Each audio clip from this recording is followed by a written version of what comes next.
Hello everyone. आज हम start करने जा रहे हैं हमारा एक नया टॉपिक कॉम्प्लेक्स नंबर। सबसे पहले कॉम्प्लेक्स नंबर आए कहाँ से? देखिए, मैथमेटिक्स में हम रियल लाइफ प्रॉब्लम को जब फॉर्मुलेट करते हैं मैथमेटिकल इक्वेशंस में, तो हमारे पास कुछ इक्वेशंस निकलकर सामने आती हैं वेरिएबल्स में। उस वेरिएबल को हम फाइंड करते हैं, ठीक है, इक्वेशन को सॉल्व करके। तो जो वो सॉल्यूशन आता है वो ही उस रियल लाइफ प्रॉब्लम का मैथमेटिकल सॉल्यूशन होता है, ठीक है। अब देखिए, हमारे पास कई बार क्या होता है कि भाई अगर हम किसी रिस्ट्रिक्टेड सेट के अंदर रहें और उसके बाद हम इक्वेशंस का सॉल्यूशन निकालना शुरू करें, तो कई बार हमें वेरिएबल का आंसर उस रिस्ट्रिक्टेड सेट के अंदर नहीं मिल पाता। अच्छा, अगर मान लीजिए हमारे पास सिर्फ और सिर्फ सेट ऑफ नेचुरल नंबर्स है, ठीक है,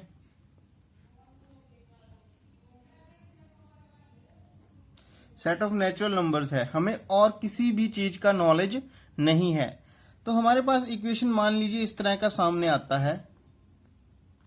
तो हमें पता है इस इक्वेशन का जो सॉल्यूशन है वो क्या होगा, जो इसको 0 इक्वल टू 0 बना दे। अब x कैसा होना चाहिए, वो एग्जैक्टली क्या होगा, 1 ही होगा, जो यहाँ पे पुट करने से 0 इक्वल टू 0 बन जाएगा। मतलब इस जो मैथमेटिकल इक्वेशन है इसका सॉल्यूशन हमें 1 मिल गया, और 1 बिलोंग कर रहा है सेट ऑफ नेचुरल नंबर को। मतलब जो हमारी नॉलेज थी कि भी नेचुरल नंबर्स जो होते हैं हमारे पास 1 से लेके ये होते हैं ना इनफाइनाइट तक, तो ये सारा जो सेट है इसके अंदर से ही हमें सोल्यूशन मिल गया। मतलब हमें ठीक है कि भी हमें पता है कि भी हाँ ये 1 कुछ होता है, ठीक है, और ये हमें मिल गया। बट अगर मान लीजिए आपके पास इस तरह का कोई इक्वेशन आ जाता है x स्क्वायर इक्वल्स टू 0, ठीक है, तो इस तरह के इक्वेशन के लिए हमें यहाँ पे कोई भी ऐसा नंबर नहीं मिलेगा जो हमारी नॉलेज में था कि भाई इनमें से ही होना चाहिए। वो हमें कोई नहीं मिलेगा जिसका स्क्वायर करने पे 0 बने। कोई मिल रहा है, देखो 1 का स्क्वायर करेंगे 1, 2 का स्क्वायर नहीं मिल रहा। अब तो इस तरह की इक्वेशन को सॉल्व करने के लिए हमें एक 0 चाहिए था, एक 0। तो हमने क्या किया, इस सेट को इंक्रीज कर दिया और एक नया सेट बनाया, सेट ऑफ होल नंबर्स, और इसमें ऐड कर दिया। तो इस तरह की कुछ इक्वेशंस हमें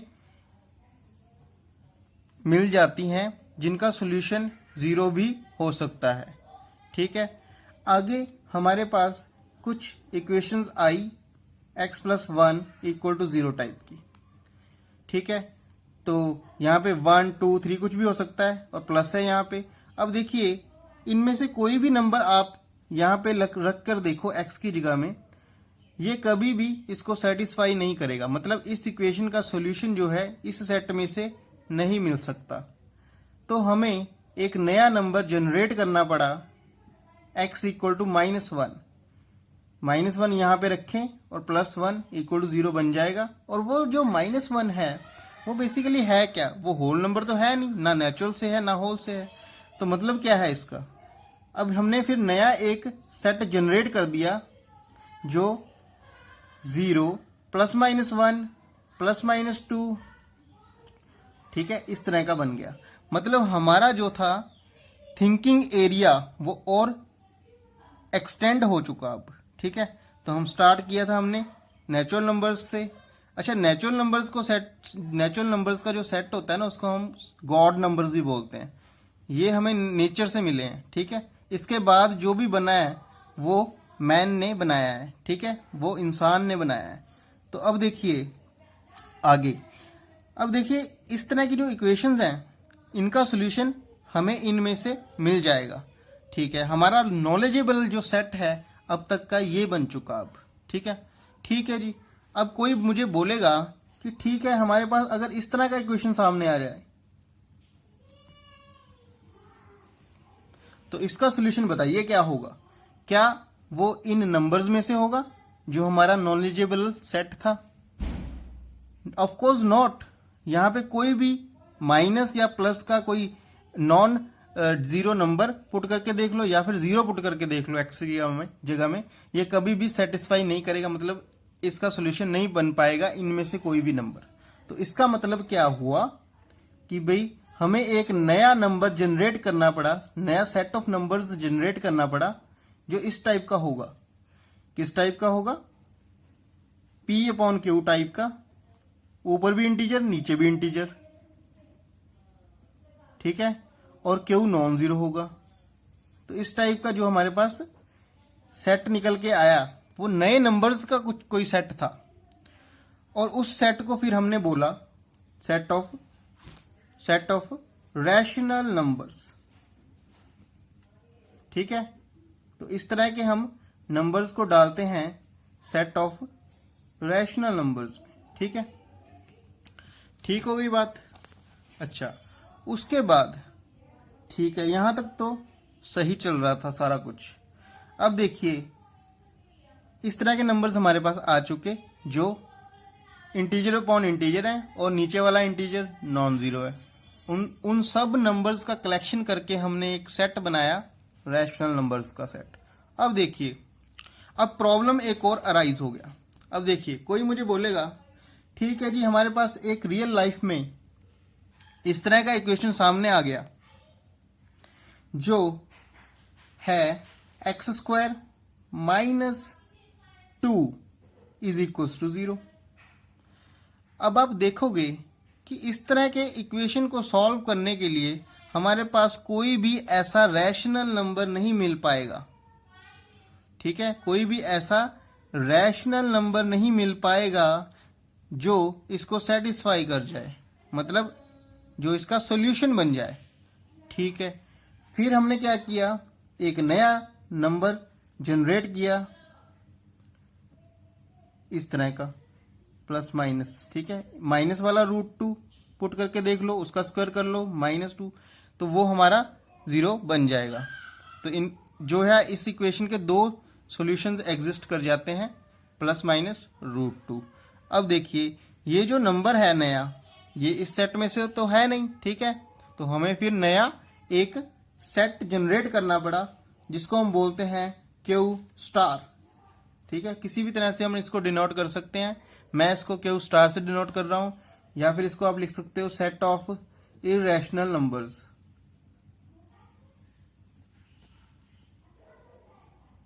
ठीक है।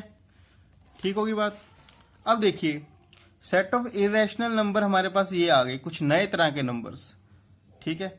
बट ये जो सेट ऑफ इररेशनल नंबर थे ना, ये ऊपर वालों में से किसी को भी कवर नहीं कर रहे थे, ठीक है। ये बिल्कुल अलग टाइप के ही नंबर थे, ठीक है। जैसे यहाँ पे रैशनल नंबर हैं, ये सबको ऊपर वाले हर एक नंबर को कवर कर रहे हैं, ठीक है।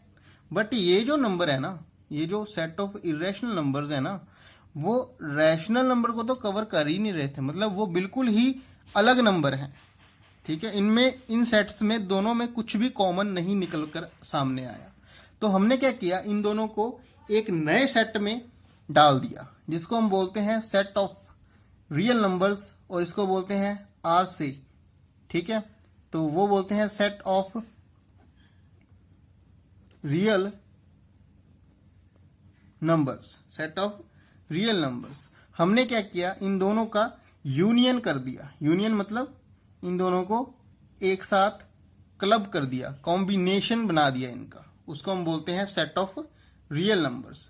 तो अब तक हमारी जानकारी के अकॉर्डिंग, जो कि हम 10th तक चलते थे, ठीक है, हमारे पास कोई भी ऐसा नंबर नहीं होता था जो रियल नंबर से बाहर का हो, हम उसको जानते ही नहीं थे, ठीक है। तो कहने का मतलब कोई भी इक्वेशन आता था, अगर उसका सोल्यूशन रियल नहीं आता था तो हम बोलते थे कि इसका सोल्यूशन एग्जिस्ट ही नहीं कर रहा। बट अब हमारे पास कुछ नई तरह की इक्वेशंस सामने आती हैं, x² + 1 टाइप की इक्वेशन इक्वल्स टू 0, ठीक है। इस इक्वेशन को सॉल्व करने के लिए हमें एक ऐसा x चाहिए था जिसका स्क्वायर करके +1 करने पे 0 हमें मिले, बट यहां पे हमें ऐसा कोई रियल नंबर मिलता ही नहीं था, ठीक है। तो हम बोल देते थे इसका जो है कोई सोल्यूशन एग्जिस्ट नहीं करता। लेकिन आगे हम फर्दर क्लासेस में इसको भी एक्सटेंड करेंगे, इस सिस्टम को, आर सिस्टम को। हमने एक्सटेंड किया कैसे? हमने क्या किया, इसको एक्स स्क्वायर इक्वल टू -1 लिखा। फिर हमने जैसे यहाँ पे कोई पॉजिटिव नंबर है उस तरह से इसको ट्रीट करके इस तरह से लिख दिया। ठीक है, तो ये जो हमारे पास नया एक नंबर निकलकर सामने आया है, इसका देखो वैल्यू तो कोई नहीं होता क्योंकि रूट के अंदर नेगेटिव है, तो ये तो अनडिफाइंड है। ठीक है, बट हम इसको बोल देते हैं ये है हमारा आयोटा, मतलब रूट ऑफ -1 को हमने बोल दिया आयोटा। तो हमारे पास इस जो इक्वेशन थी इसका सॉल्यूशन जो है प्लस माइनस आयोटा निकलकर सामने आ गया।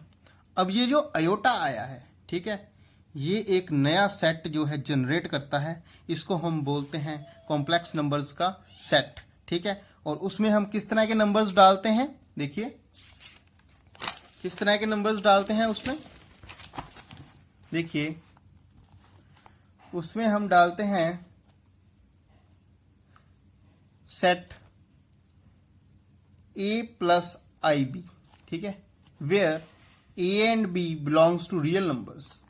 ठीक है, तो इस तरह का जो सेट है उसको हम बोलते हैं सेट ऑफ कॉम्प्लेक्स नंबर्स। इसको हम C से डिनोट करते हैं। ठीक है, जैसे सेट ऑफ रियल नंबर्स को R से डिनोट करते थे। अब देखिए इसकी खासियत क्या है कि अगर हम कोई भी इक्वेशन लिखेंगे तो जरूरी है, ये पक्का है कि इस सेट से बाहर उसका सॉल्यूशन एग्जिस्ट नहीं कर सकता। तो कहने का मतलब सेट ऑफ कॉम्प्लेक्स नंबर सारे सॉल्यूशंस को अपने अंदर ले लेता है। तो ये हमारे पास हर नंबर सिस्टम का एक्सटेंशन हो गया, मैक्सिमम एक्सटेंशन हमने कर दिया। ठीक है, नंबर सिस्टम का। तो कहने का मतलब जब मानिए आपके पास कोई इक्वेशन होता था 4x², ठीक है, +1 = 0। ठीक है, आप क्या करते थे, इसको कंपेयर करते थे ax² + bx + c = 0 से। यहां पे a क्या आता था 4, b क्या आता था 0, c आता था 1 है यहाँ पे। ठीक है, तो आप देखो डिस्क्रिमिनेंट निकालते थे ना 10th में, b² - 4ac, ये हमारा आया था 0² - 4 × 4 × 1 माइनस का 16। ठीक है, अब देखिए d नेगेटिव आ गया। जब d नेगेटिव आता था हम क्या बोलते थे, नो रियल रूट्स। अच्छा, नो रियल रूट्स, क्योंकि हमारी नॉलेज तक वो जो सेट था सिर्फ r तक ही सीमित था, लिमिटेड था। अब हमारे पास सेट जो है एक्सटेंड हो चुका है, तो हम बोलेंगे, ठीक है, सॉल्यूशन एग्जिस्ट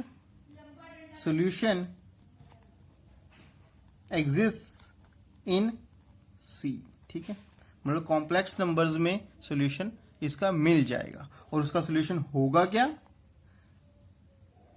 क्या होगा उसका सॉल्यूशन, ऐसे लिखेंगे,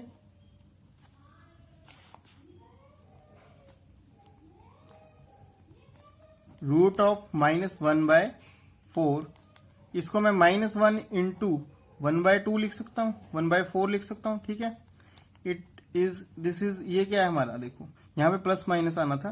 ठीक है, क्योंकि हम सॉल्यूशन निकाल रहे हैं, 2 डिग्री का इक्वेशन है तो 2 रूट्स आएंगे उसके। ठीक है, यहाँ पे प्लस माइनस है तो इसको हम लिखेंगे x ± आयोटा 1/2।